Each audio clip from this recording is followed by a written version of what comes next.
রাহুল আর্থিক অবস্থা ভালো ছিল না। তারা একটি ছোট কুঁড়ে ঘরে থাকত। লোকের বাড়িতে মজুরি করে রাহুল তাদের সংসার চালাতো।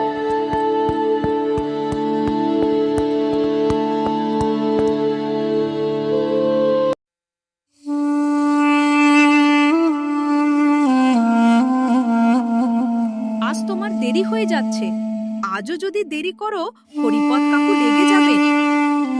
হ্যাঁ, কমলা করছি, কিন্তু কাল রাতে গরমের জন্য ঠিকমতো ঘুমাতে পারিনি, তাই শরীরটা একটু খারাপ লাগছে। শুধু তোমার জনঘাটা টাকায় আমাদের সংসার ঠিকমতো চলছে না, তাই ভাবছি পিছনের জমিটায় কিছু সবজি ফলাবো। বাহ, খুব ভালো কথা। ঠিক আছে, এখন আমি যাই। আর যদি সুযোগ পাই, হাট থেকে একটু তেল আর হলদি নিয়ে আসবো। হ্যাঁ, নিয়ে এসো। না হলে তেল হলদে তরকারি ভালো লাগবে না, একদম জলের মতো হয়ে যাবে।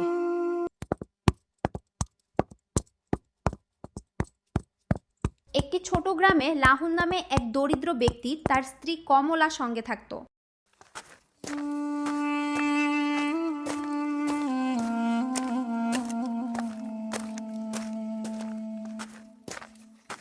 রাহুল নিজের কোদাল নিয়ে কাজে বেরিয়ে পড়ল।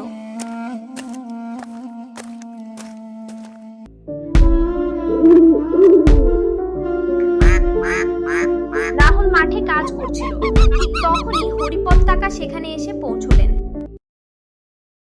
রাহুল, একটু তাড়াতাড়ি কাজ করো। দুপুরের আগেই এই জায়গাটা তৈরি হয়ে যেতে হবে। হ্যাঁ কাকা, আমি পুরো চেষ্টা করছি, কিন্তু একটু ক্লান্ত লাগছে। একজন মজদুরের শরীরে ক্লান্তি মানায় না। কাজটা সময়ের মধ্যে শেষ করলে আজকে কিছু টাকা দিয়ে দেব। ঠিক আছে কাকা। হরিপদ কিছুক্ষণ রাহুল কাজ করতে দেখে সেখান থেকে চলে গেলেন।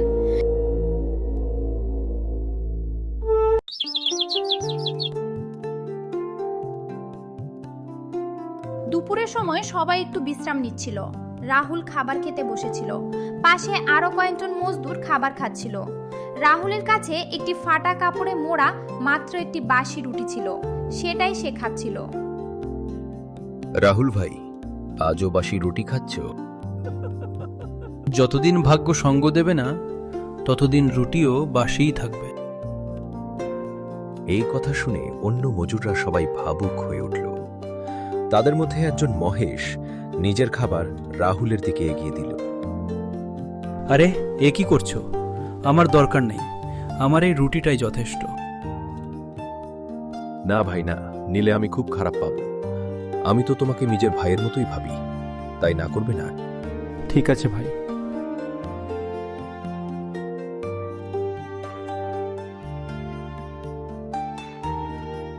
বিকেলের দিকে রাহুল খুব ক্লান্ত হয়ে বাড়ি ফিরছিল।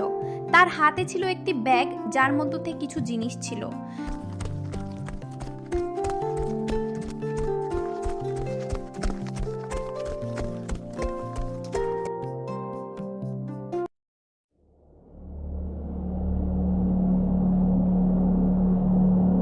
আজ কাকা কিছু মজুরি দিয়েছেন, সেটা দিয়ে রান্নার জন্য কয়েকটা জিনিস কিনে এনেছি।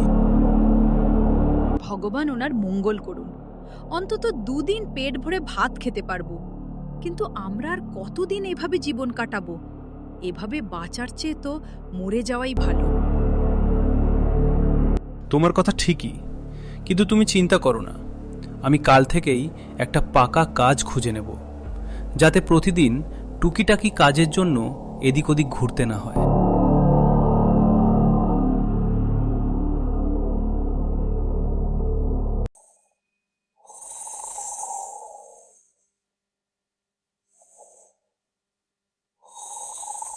এরপর তারা দুজনে খাবার খেয়ে ঘুমিয়ে পড়ল।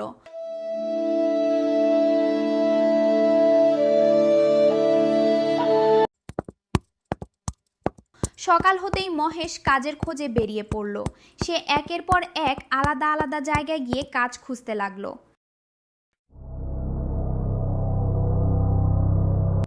বিপিনদা কাকা, আপনার কাছে যদি কোনো ছোটখাটো কাজ থাকে তাহলে বলবেন, আমিও কিছু কাজ করে নেব। এখন তো দোকানে ছেলে রেখেছি, আর দোকানে তেমন ভিড়ও নেই, তাই এখন তোর জন্য কোনো কাজ নেই। মহেশ সেখান থেকে চলে গেল।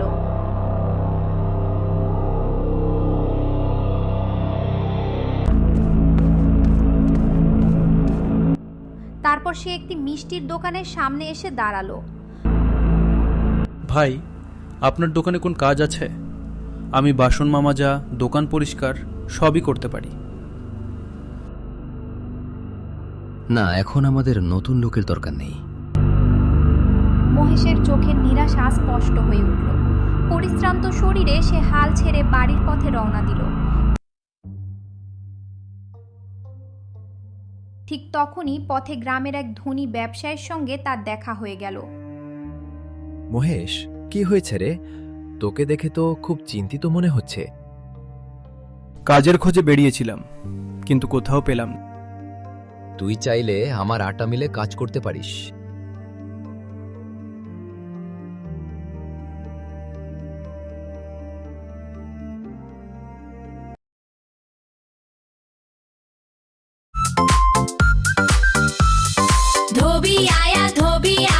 মাঠের মাঝে সমস্ত সবুজের সমারোহ, দূরে পাহাড়ের সারি। নবগ্রাম, একটি ছোট্ট গ্রাম যেখানে প্রকৃতির রূপ মুগ্ধ করে। এখানের বাতাসে মাটির গন্ধ ভেসে বেড়ায়। গ্রামের রাস্তা, যেখানে বাচ্চারা খেলছে এবং পাখিরা গান গাইছে। নদীর স্ফটিক স্বচ্ছ জল, পাড়ে বসে একটি ছেলে মাছ ধরছে।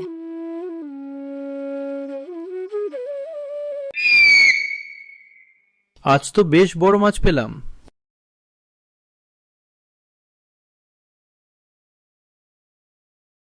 বড় জমিদার বাড়ি, শ্যামলালের ব্যক্তিগত বাগান। শ্যামলাল গ্রামের সবচেয়ে ধনী ব্যক্তি, তার জমিদারি এবং গ্রামের মানুষ শ্যামলালের প্রশংসা করছে। মগ্রাবাসী, শ্যামলালের মতো দাতার কোথায়?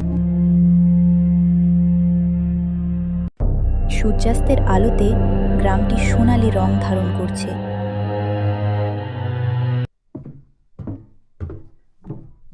নগগ্রামের প্রতিটি সন্ধ্যা যেন এক নতুন গল্পের এই গল্পের শুরুতে ছিল নবগ্রামের পরিচয়, কিন্তু গল্পের মোড় এখনো বাকি আছে। সকালের শান্ত গ্রাম, হঠাৎ দেখা যায় শুকনো পুকুর, ফেটে যাওয়া মাটি, গাছে পাতা ঝরে পড়ছে।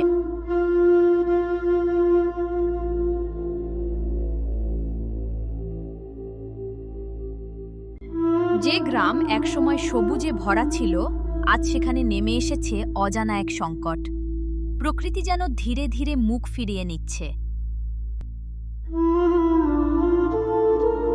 গ্রামের চায়ের দোকান, সবাই চিন্তিত মুখে কথা বলছে। পুকুরে আর জল নেই, এভাবে চললে চাষবাস সব বন্ধ হয়ে যাবে। আগেও এমন হয়নি, এবার ভয় পাচ্ছি। শ্যামলাল নিজের বাড়ির উঠোনে দাঁড়িয়ে শুকনো মাঠের দিকে তাকিয়ে আছে। এই গ্রামই তার শিকড়। গ্রামের এই অবস্থায় শ্যামলালের মন অস্থির হয়ে ওঠে। শুধু ব্যবসা নয়, ঘরের ভেতর সন্ধ্যার আলো, সবাই বসে আছে।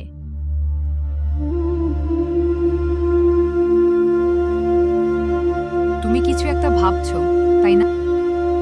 গ্রামটা বিপদে আছে, আমি চুপ করে থাকতে পারি না।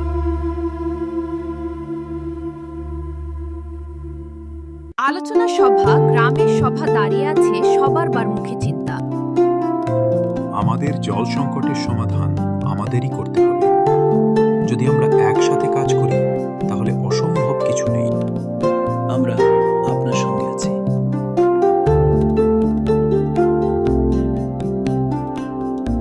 শ্যামলাল ও কয়েকজন যুবক গ্রামের চারপাশ ঘুরে দেখছে। তারা বুঝতে পারে সমস্যার মূল লুকিয়ে আছে অবহেলায় পড়ে থাকা জলপথগুলোতে। শ্যামলাল দৃঢ় মুখে দাঁড়িয়ে, কাল থেকেই কাজ শুরু হবে, এই গ্রাম আবার সবুজ হবে।